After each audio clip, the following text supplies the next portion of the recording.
새벽 6시, 박문수는 습관처럼 눈을 떴다. 62년을 살아오며 몸에 밴 생체시계는 퇴직 후에도 변하지 않았다. 옆자리는 이미 비어 있었다. 아내 정경이는 언제나 그보다 일찍 일어나 거실 소파에 앉아 스마트폰을 들여다보곤 했다. 문수는 천천히 몸을 일으켰다.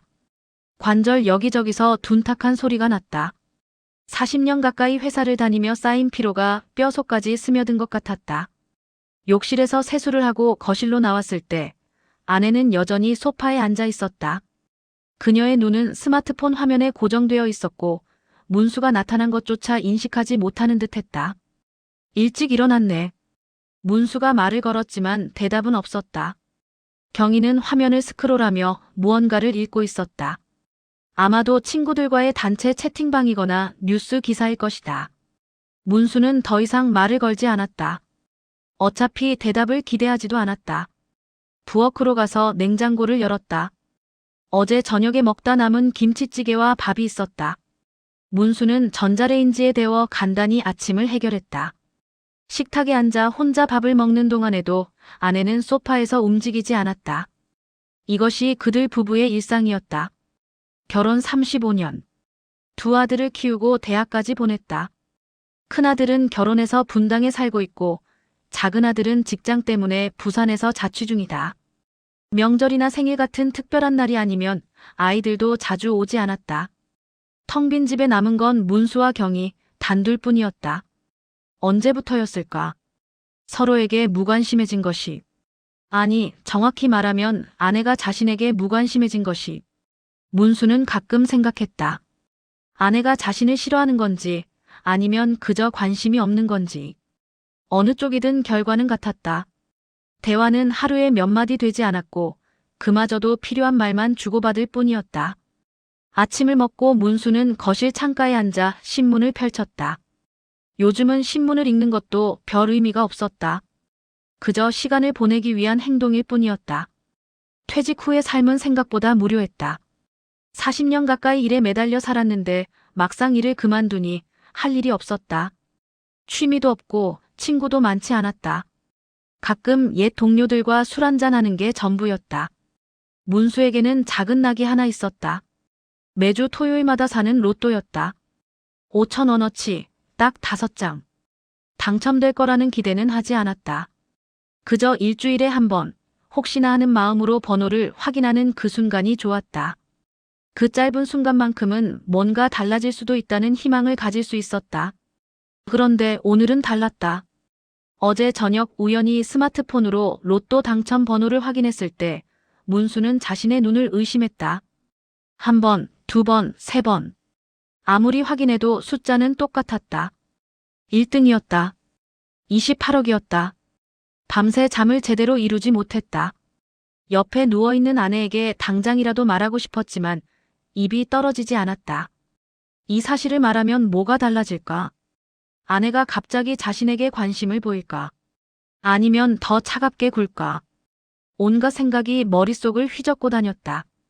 아침이 되고 문수는 여전히 아내에게 말하지 못하고 있었다. 경희는 소파에서 일어나 방으로 들어갔다가 외출복으로 갈아입고 나왔다. 어디가? 문수가 물었다. 동창회 모임 있어. 짧고 건조한 대답이었다. 경희는 핸드백을 들고 현관으로 향했다. 저녁은 어떡하고? 알아서 해결해. 문이 닫히는 소리가 들렸다. 문수는 빈 거실에 혼자 남겨졌다.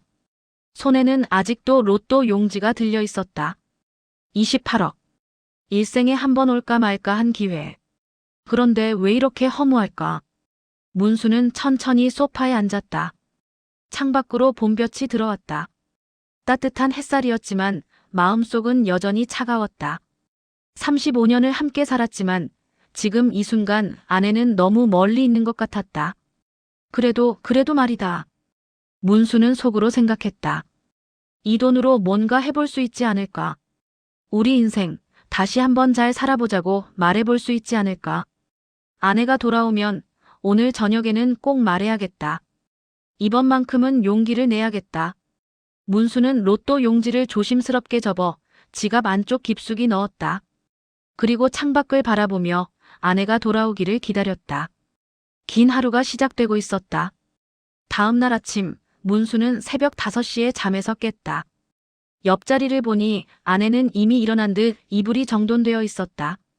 밤새 뒤척이며 거의 잠을 이루지 못했다. 로또 당첨 사실을 어떻게 말할까, 어떤 표현을 써야 할까, 온갖 상상을 하며 밤을 보냈다. 문수는 천천히 몸을 일으켰다. 오늘은 특별한 날이다.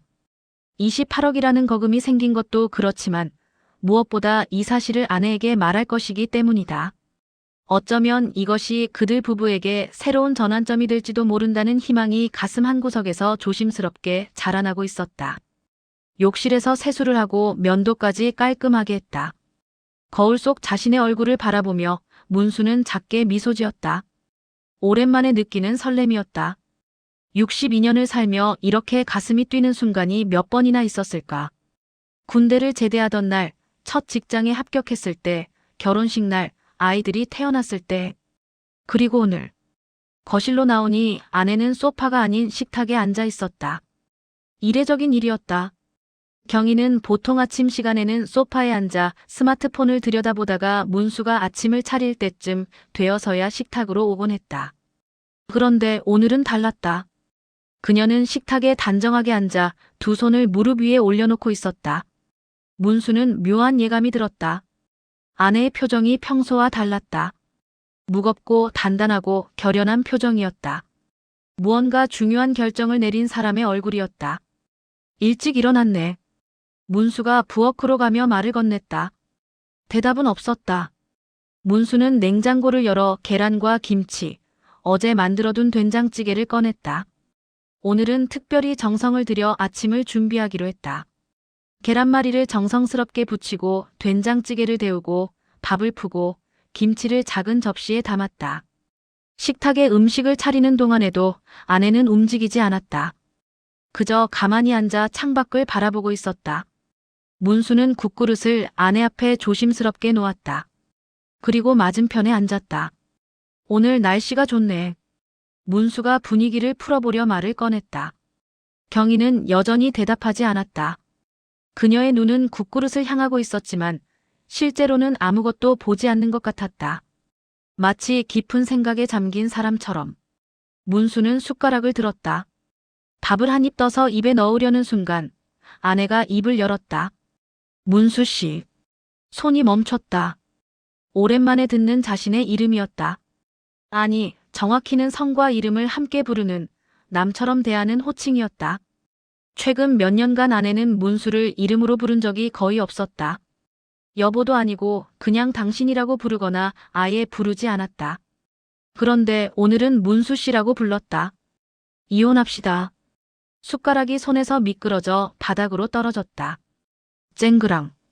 금속이 타일 바닥에 부딪히는 소리가 고요한 아침 공기를 찢었다. 문수는 아내를 바라봤다. 경희의 얼굴에는 흔들림이 없었다. 눈빛은 확고했고 표정은 담담했다. 농담이 아니었다. 뭐라고? 문수는 자신의 귀를 의심했다. 방금 아내가 뭐라고 했지? 이혼? 35년을 함께 산 아내가 지금 이혼을 말하고 있는 건가? 이혼하자고요. 문수 씨하고는 더 이상 못 살겠어요. 경희의 목소리는 차분했다. 마치 오래전부터 준비해온 대사를 읽는 것처럼 조금의 떨림도 없었다. 그녀는 옆에 놓아둔 핸드백을 집어들었다. 그리고 그 안에서 하얀 봉투를 꺼내 식탁 위에 올려놓았다. 이혼 서류예요. 변호사 통해서 이미 준비했어요. 문수는 봉투를 멍하니 바라봤다. 하얀 봉투. 그 안에 무엇이 들어있는지 뻔했다.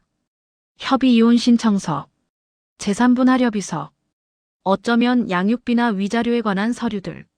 아니, 아이들은 이미 다 컸으니 양육비는 해당 없겠지. 문수의 머릿속이 복잡하게 돌아갔다. 갑자기 왜? 간신히 말을 꺼냈다. 목소리가 떨렸다. 어제까지만 해도 아무 말이 없었다. 아니, 어제뿐만이 아니다. 지난 몇 년간 아내는 이혼에 대해 단 한 번도 언급한 적이 없었다. 불만은 있었을지 몰라도 이혼이라는 극단적인 선택을 말한 적은 없었다. 갑작스럽지 않아요. 나는 오래 생각했어요. 경희가 대답했다. 얼마나 오래? 3년쯤. 3년. 문수는 충격을 받았다. 3년이나. 아내는 3년 동안 이혼을 생각해왔다는 말인가? 그 긴 시간 동안 매일 같은 집에서 밥을 먹고 같은 침대에서 자고 같은 공간에서 숨을 쉬면서 혼자 이혼을 준비해왔다는 말인가? 왜 이제야 말하는 거야? 용기가 없었어요. 그냥 이렇게 사는 게 편할 것 같기도 했고. 근데 어제 밤에 생각했어요. 이대로 늙어서 죽을 순 없다고. 경희는 천천히 말을 이어갔다. 그녀의 목소리에는 결연함이 담겨 있었다. 살아도 산 것 같지 않아서요. 당신이랑은 더 못 살겠어요. 이렇게 사느니 혼자 사는 게 나을 것 같아요. 문수는 할 말을 잃었다. 아내의 말이 틀리지 않았기 때문이다. 그들의 결혼 생활은 오래전에 끝나 있었다. 대화도 없고 관심도 없고 애정은커녕 기본적인 존중조차 사라진 지 오래였다. 그저 습관처럼 의무처럼 체념 속에서 하루하루를 보낼 뿐이었다. 하지만 이혼이라니. 문수는 한 번도 진지하게 생각해 본 적이 없었다. 아니, 생각하고 싶지 않았다. 이렇게 살더라도 함께 늙어가는 것이 부부의 도리라고, 그게 책임이라고 믿었다. 어제까진 아무 말도 없더니 왜 하필 오늘? 문수의 목소리가 갈라졌다. 어제도 말하려고 했어요. 그제도 그끄제도. 매일 말하려고 했는데 계속 못했어요. 그런데 오늘은 꼭 해야 할 것 같았어요. 경희는 국그릇을 밀어냈다. 한 숟가락도 뜨지 않은 채였다. 문수가 정성껏 준비한 아침 식사는 식어가고 있었다. 아이들한테는 제가 말할게요. 큰애는 이해할 거예요. 작은애도 이제 어른이니까 받아들일 거고요. 아내는 이미 모든 것을 계획하고 있었다. 아이들에게 어떻게 말할지, 재산은 어떻게 나눌지, 이혼 후 어디서 어떻게 살지. 재산 분할도 법대로 하면 돼요. 집은 당신이 가지세요. 나는 예금 절반만 받을게요. 크게 욕심 안 부려요. 문수는 주머니 속 지갑을 의식했다. 그 안에는 로또 용지가 들어있다. 28억. 일생일대의 행운. 어제까지만 해도 이 돈으로 아내와 새로운 삶을 꿈꿨다. 해외여행도 가고 맛있는 음식도 먹고 여유롭게 대화를 나누면서 다시 가까워질 수 있을 거라고 생각했다. 그런데 지금 아내는 자신을 떠나겠다고 말하고 있다. 28억이 생긴 바로 다음 날에 문수는 아내의 얼굴을 자세히 들여다봤다. 미련이 보이지 않았다. 후회도 없었다. 망설임이나 죄책감 같은 것도 찾을 수 없었다. 오히려 그녀의 얼굴에는 무언가를 내려놓은 사람의 평온함이 있었다. 58년을 살아온 여자가 마침내 자신의 삶을 선택하는 순간이었다. 만약 지금 로또 당첨 사실을 말하면 어떻게 될까? 문수는 순간적으로 생각했다. 28억이라는 돈 앞에서 아내가 마음을 바꿀까? 돈 때문에 남아있겠다고 할까? 아니면 더 많은 재산 분할을 요구할까? 어느 쪽이든 문수는 알고 싶지 않았다. 지금 이 순간만큼은 아내의 진심을 확인하고 싶었다. 돈이 아닌 오로지 감정으로만 생각할 시간을 줘. 문수가 간신히 말했다. 얼마든지요. 급하지 않아요. 하지만 제 마음은 안 변해요. 그건 확실해요. 경희는 자리에서 일어났다. 아침 식사는 손도 대지 않았다. 그녀는 방으로 들어가 문을 닫았다. 문수는 식탁에 혼자 남겨졌다. 앞에는 차가워진 된장찌개가 있었고 옆에는 하얀 봉투가 놓여 있었다. 문수는 봉투를 집어들었다. 생각보다 무겁지 않았다. 몇 장의 서류. 그게 전부였다. 35년의 결혼 생활이 이 몇 장의 종이로 정리될 수 있다니. 손이 떨렸다. 로또 용지가 들어있는 지갑이 주머니 속에서 뜨겁게 느껴졌다. 28억을 손에 쥔 날, 문수는 아내를 잃게 되었다. 아니, 정확히는 이미 오래전에 잃었던 아내를 확인하게 된 것인지도 몰랐다. 창밖으로 봄 햇살이 쏟아져 들어왔다. 새들이 지저귀고 바람이 나뭇가지를 흔들었다. 세상은 여전히 아름답고 평화로웠다. 하지만 문수의 세계는 무너지고 있었다. 조용히, 그리고 완전하게. 이혼 서류가 식탁 위에 놓인 지 사흘이 지났다. 문수는 서류를 열어보지도 만져보지도 않았다. 그저 식탁 한 구석에 그대로 두고 매일 그것을 바라보며 시간을 보냈다. 아내는 그 사흘 동안 집에 거의 없었다. 아침 일찍 나가서 밤늦게 들어오거나 아예 외박을 했다.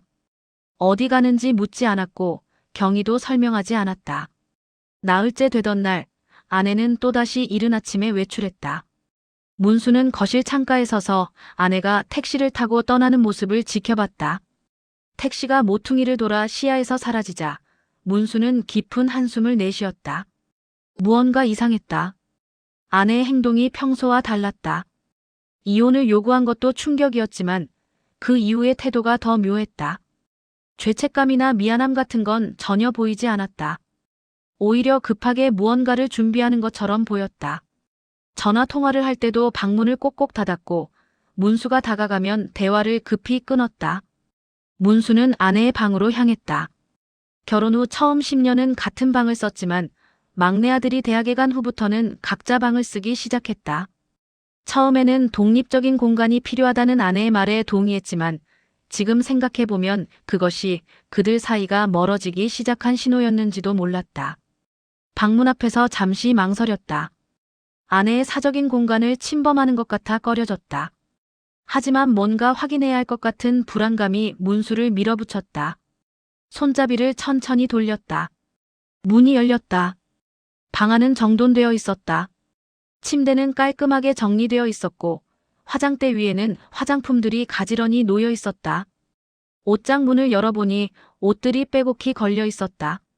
하지만 뭔가 이상했다. 평소 아내가 즐겨 입던 옷 몇 벌이 보이지 않았다.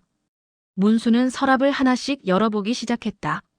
속옷, 양말, 액세서리. 평범한 것들이었다. 하지만 맨 아래 서랍을 열었을 때 문수의 손이 멈췄다. 서랍 안에는 서류들이 가지런히 정리되어 있었다. 맨 위에는 통장이 있었다. 문수가 모르는 통장이었다. 은행 이름을 보니 최근 몇 년 사이 생긴 인터넷 전문 은행이었다. 통장을 펼쳐보니 입출금 내역이 빼곡했다. 매달 일정 금액이 들어오고 있었다. 생활비 통장에서 조금씩 빼내 이 계좌로 옮긴 것 같았다. 잔액을 확인한 문수는 놀라지 않을 수 없었다. 3천만 원이 넘었다. 통장 밑에는 여행사 계약서가 있었다. 유럽 여행 상품이었다. 프랑스, 이탈리아, 스위스를 도는 3주 일정. 출발 날짜는 다음 달 중순으로 되어 있었다. 계약자 이름에는 정경희와 함께 다른 이름이 적혀 있었다. 강민호. 남자 이름이었다. 문수의 손이 떨리기 시작했다. 계약서 밑에는 호텔 예약 확인서가 있었다. 파리의 5성급 호텔. 스위트룸. 투숙기간은 2주. 예약자 역시 강민호였다. 서류를 더 뒤적였다. 항공권 예약 확인서, 여행자 보험 가입증, 환전 예약 내역. 모든 것이 준비되어 있었다. 그리고 서류 사이사이에는 문자 메시지를 프린트한 종이들이 끼워져 있었다. 경희야, 이제 조금만 기다려. 우리 곧 자유로워질 거야. 여행 준비는 다 했어. 너는 이혼 서류만 받아내면 돼. 28억이면 우리 평생 여유롭게 살 수 있어. 걱정하지 마. 문수는 마지막 문장을 읽고 온몸이 얼어붙었다. 28억. 로또 당첨 금액. 아내가 알고 있었다. 문수는 아내에게 말하지 않았다. 그런데 어떻게 아내가 알았을까? 서랍 맨 밑에는 USB가 하나 있었다. 문수는 USB를 집어들고 거실로 나왔다. 거실 선반에 있던 오래된 노트북을 꺼내 켰다.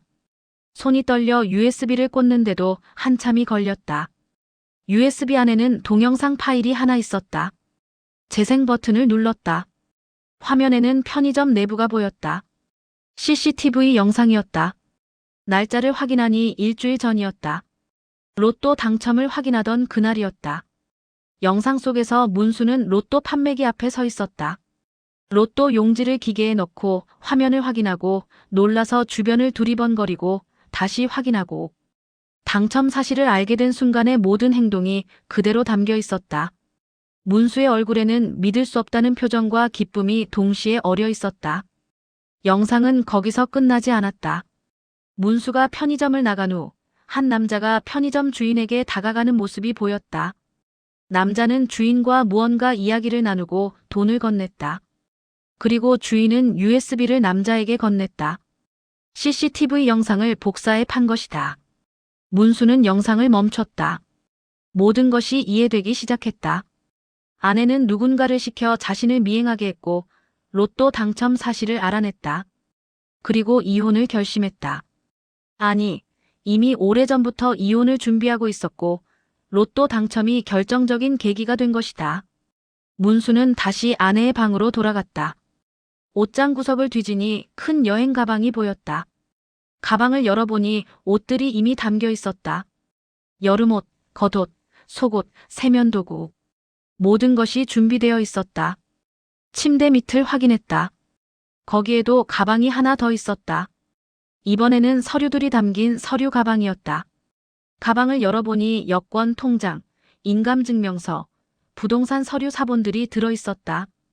그리고 노트 한 권이 있었다. 노트를 펼쳤다. 아내의 필체로 빼곡히 쓰여 있었다. 이혼 후 재산 분할집 시세 5억, 예금 2억, 총 7억. 법적으로 절반인 3억 5천만 원 요구.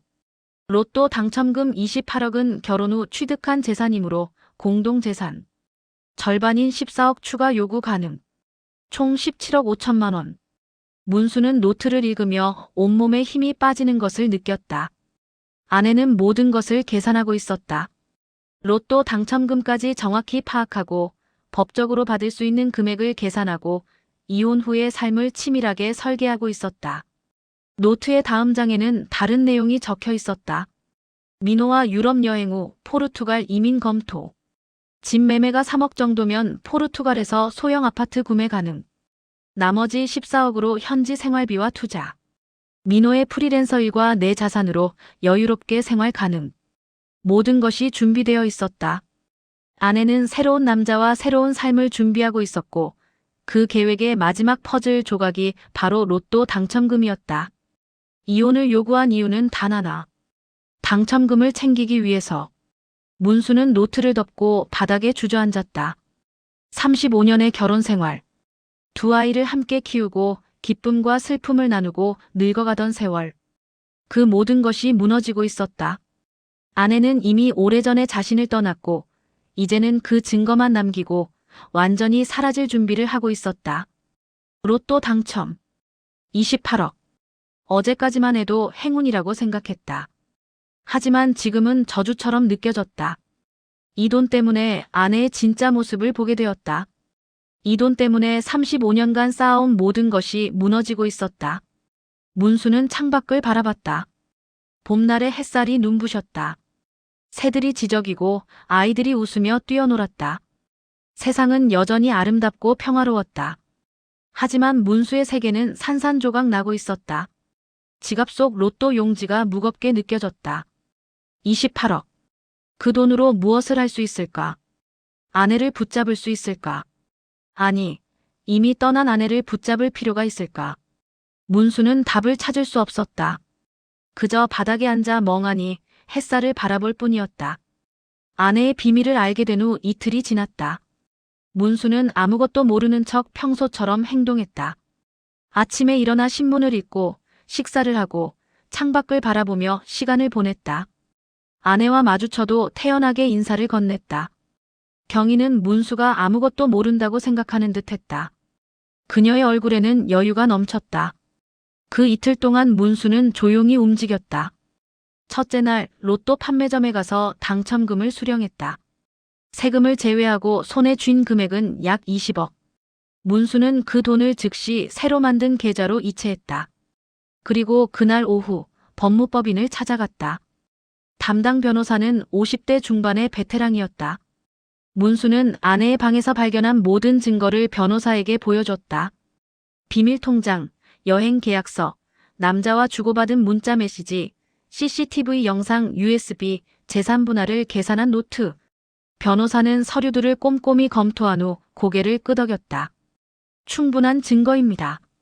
배우자의 부정행위가 명백하고 재산 편취 의도도 분명합니다. 변호사는 몇 가지 조언을 해줬다. 문수는 메모를 하며 하나하나 새겨들었다. 그리고 가장 중요한 절차를 밟았다. 로또 당첨금을 두 아들 명의의 신탁계좌로 전환하는 것이었다. 혼인 중 취득한 재산이라도 증여나 신탁으로 전환하면 재산분할 대상에서 제외될 수 있습니다. 특히 자녀들에게 증여하는 경우 정당한 사유가 있다면 법원도 인정하는 경우가 많습니다. 변호사의 설명을 듣고 문수는 즉시 결정했다.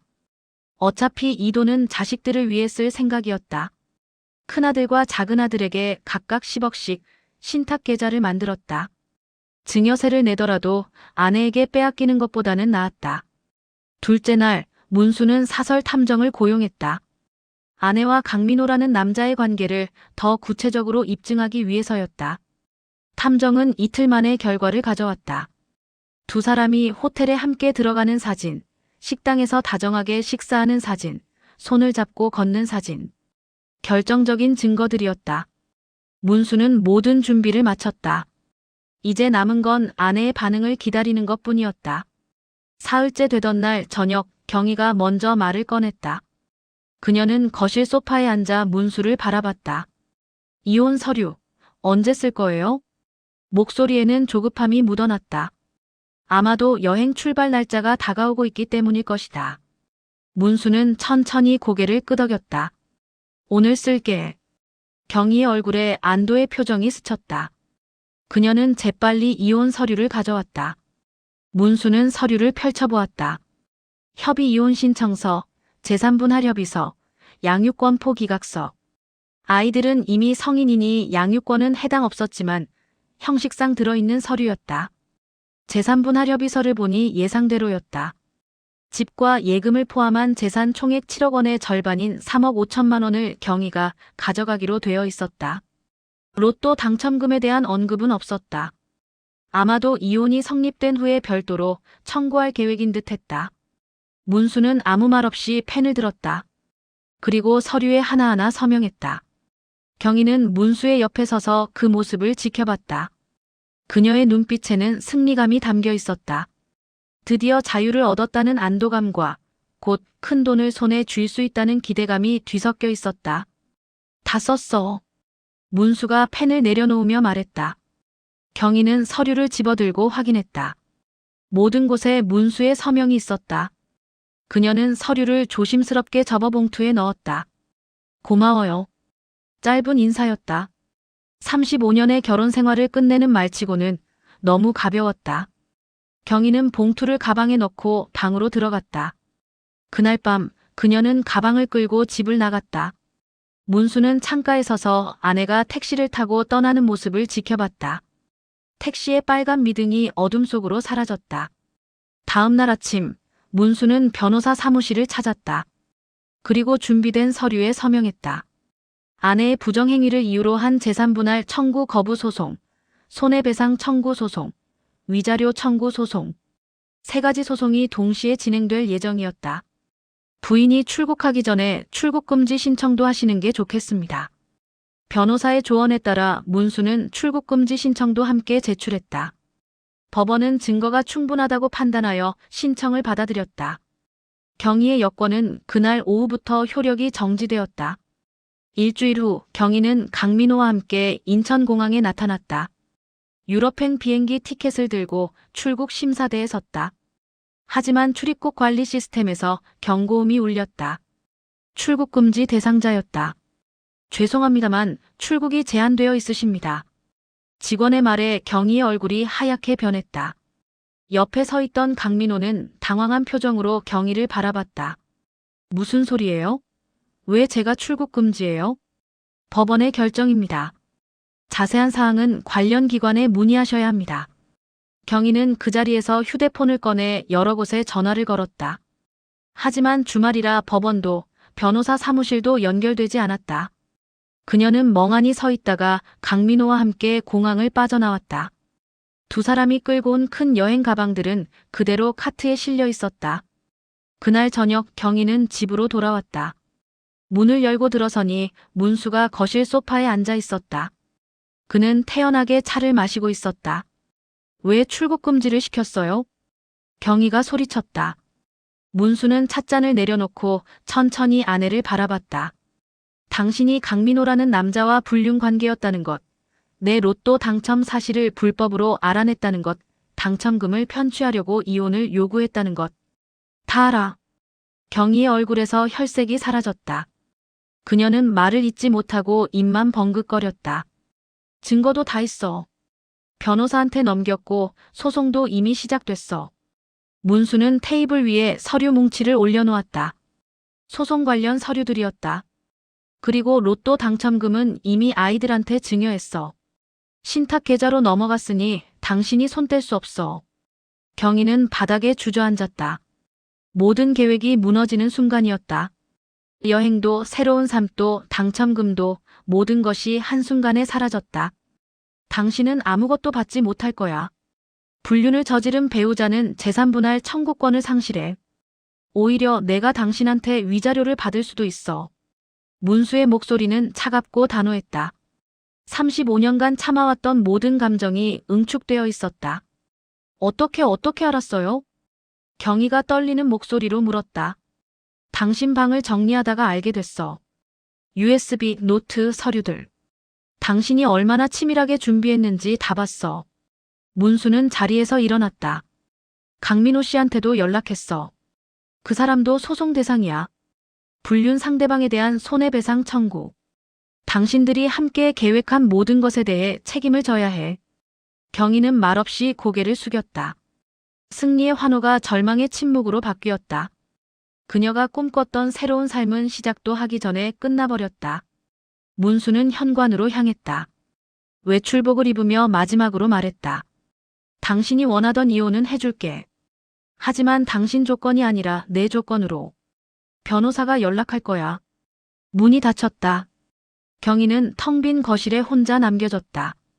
그녀가 그토록 떠나고 싶어 했던 집에 이제는 갈 곳이 없어진 채로 남겨졌다. 창밖으로 저녁 햇살이 스며들었다. 길고 긴 하루가 저물어가고 있었다. 그리고 경희의 꿈도 함께 저물고 있었다. 소송은 생각보다 빨리 진행되었다. 경희의 불륜 증거가 명백했고 재산 편취 의도 역시 분명했기 때문이다. 법원은 문수의 손을 들어줬다. 경희는 재산분할 청구권을 상실했고 오히려 문수에게 위자료 5천만 원을 지급하라는 판결을 받았다. 강민호 역시 불륜 상대방으로서 3천만 원의 손해배상 책임을 지게 되었다. 판결이 나온 후 경희는 문수에게 용서를 구했다. 무릎을 꿇고 눈물을 흘리며 다시 기회를 달라고 애원했다. 하지만 문수의 마음은 이미 돌아서 있었다. 35년의 결혼 생활이 끝나는 순간이었다. 이혼은 당신이 원했던 거야. 이제 자유로워진 거야. 문수의 말은 짧고 단호했다.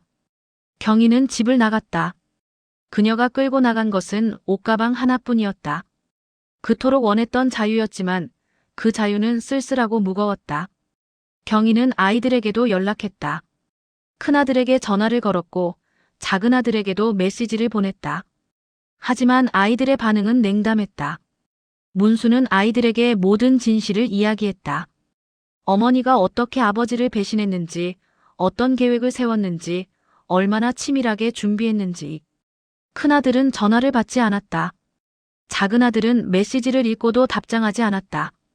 명절이 되어도 생일이 되어도 아이들은 어머니를 찾지 않았다. 경희는 가족뿐만 아니라 자식들마저 잃었다. 강민호와의 관계도 끝났다. 소송으로 큰돈을 잃게 된 강민호는 경희를 원망하며 떠났다. 결국 경희는 혼자가 되었다. 작은 원룸에 살면서 파트타임 일을 하며 생계를 이어갔다. 그녀가 그토록 꿈꿨던 새로운 삶은 이런 모습이 아니었다. 한편 문수는 조용히 새로운 삶을 시작했다. 이혼 후 집을 정리하며 경희의 흔적을 하나씩 지웠다. 그녀가 쓰던 화장대, 옷장 속 옷들, 서랍 속 소품들. 모든 것을 정리하고 기부하거나 버렸다. 집은 점점 깨끗해졌고 문수의 마음도 조금씩 가벼워졌다. 로또 당첨금은 이미 아이들에게 증여했지만 그래도 문수에게는 충분한 돈이 있었다. 집과 예금, 그리고 판결로 받은 위자료. 혼자 살기에 부족함이 없었다. 하지만 문수는 돈을 쓰는데 조심스러웠다. 필요한 것만 사고 검소하게 살았다. 62년을 살며 익힌 습관은 쉽게 바뀌지 않았다. 어느 날 저녁 큰아들이 전화를 걸어왔다. 아버지, 주말에 저희 집에 오세요. 재수 씨가 저녁 준비할게요. 오랜만에 듣는 아들의 목소리였다. 문수는 기쁜 마음으로 승낙했다. 주말이 되자 문수는 선물을 사들고 분당에 있는 아들 집을 찾았다. 큰아들 부부와 손주 둘이 문 앞에서 문수를 맞이했다. 할아버지.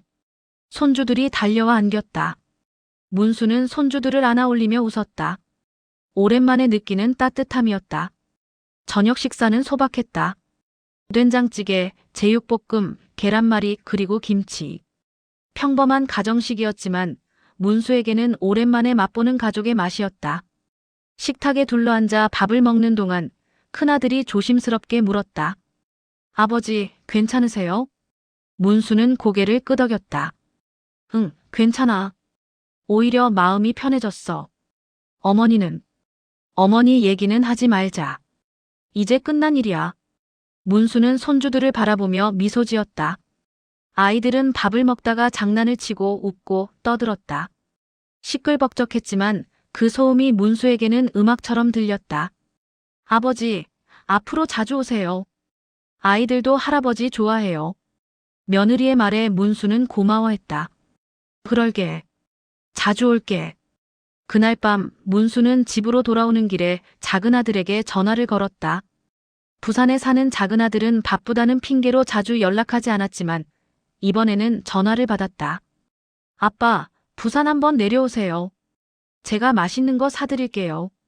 작은아들의 목소리에는 미안함이 묻어났다. 아마도 어머니 일로 아버지가 힘들었을 거라는 걸 알고 있는 듯 했다. 그래, 다음 달에 갈게.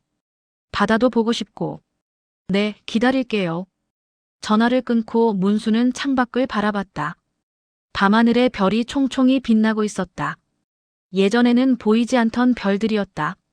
아니, 예전에도 있었지만 보지 못했던 것인지도 몰랐다. 문수는 깊게 숨을 들이마셨다. 공기가 맑고 상쾌했다. 몇 주 후 문수는 작은아들을 만나러 부산으로 내려갔다. 해운대 바닷가를 함께 걸으며 이야기를 나눴다. 일 이야기, 취미 이야기, 미래 계획. 그동안 나누지 못했던 많은 이야기들을 했다. 작은아들은 아버지가 혼자 사는 것이 걱정된다며 서울에 자주 올라가겠다고 약속했다. 아빠, 제가 신탁 계좌 받은 거 알아요. 정말 감사해요. 그건 원래 너희들 거야. 내가 죽으면 어차피 너희한테 갈 돈이었어. 그래도 어머니 일 때문에 힘드셨을 텐데. 문수는 고개를 저었다. 힘들지 않았어. 오히려 덕분에 진짜 가족이 누군지 알게 됐어. 작은아들은 아버지의 손을 꼭 잡았다. 말없이 한참을 그렇게 서 있었다. 바다에서 불어오는 바람이 두 사람의 머리카락을 흔들었다. 계절이 바뀌고 시간이 흘렀다. 문수는 이제 혼자 사는 것에 익숙해졌다. 아침에 일어나 혼자 식사를 준비하고 신문을 읽고 산책을 하고 저녁이 되면 TV를 보거나 책을 읽었다. 외롭지 않았다. 아니, 예전보다 훨씬 평온했다. 주말이면 아이들이 찾아왔다. 큰아들 가족이 오거나 작은아들이 올라오거나 때로는 둘 다 함께 왔다. 그럴 때면 문수는 정성껏 식사를 준비했다. 오래된 식탁에 둘러앉아 따뜻한 국을 먹고 반찬을 나누고 이야기를 나누는 시간. 그것이 문수에게는 가장 행복한 순간이었다.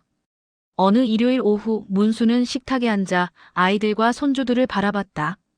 큰아들은 국을 떠서 아이들에게 먹이고 작은아들은 아버지의 국그릇에 밥을 말아주고 며느리는 반찬을 덜어주고. 평범한 풍경이었지만 문수에게는 무엇과도 바꿀 수 없는 소중한 순간이었다. 할아버지, 맛있어요.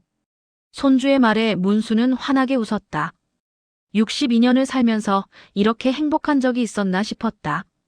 28억이라는 큰 돈이 생겼을 때도 이렇게 행복하지 않았다. 오히려 그 돈 때문에 불행이 시작되었다. 하지만 지금은 달랐다. 돈은 아이들에게 주었지만 진짜 가족은 문수 곁에 남았다. 함께 밥을 먹고 웃고 이야기를 나누는 사람들. 그들이 바로 문수의 행복이었다. 문수는 국그릇을 들어 한 모금 마셨다. 따뜻한 국물이 목을 타고 내려갔다. 가슴이 따뜻해지는 것 같았다. 창밖으로 햇살이 비쳐 들어왔고 식탁 위로 부드러운 빛이 내려앉았다. 떠난 사람을 붙잡지 않아서 다행이었다. 떠날 사람은 이미 마음을 비웠던 것이다. 그리고 남은 사람들, 진짜 소중한 사람들이 누구인지 알게 된 것도 다행이었다. 행복은 돈이 아니라 돈을 함께 써줄 사람들에게서 오는 것이었다. 손주의 웃음소리, 아들의 목소리, 며느리의 미소. 그 모든 것이 문수에게는 28억보다 값진 것이었다. 문수는 다시 한번 웃었다. 진심으로 마음 깊은 곳에서 우러나오는 웃음이었다. 그리고 다시 숟가락을 들어 밥을 한 입 떴다. 오래된 식탁, 따뜻한 국, 그리고 사랑하는 가족들. 그것이 바로 문수의 새로운 시작이었다.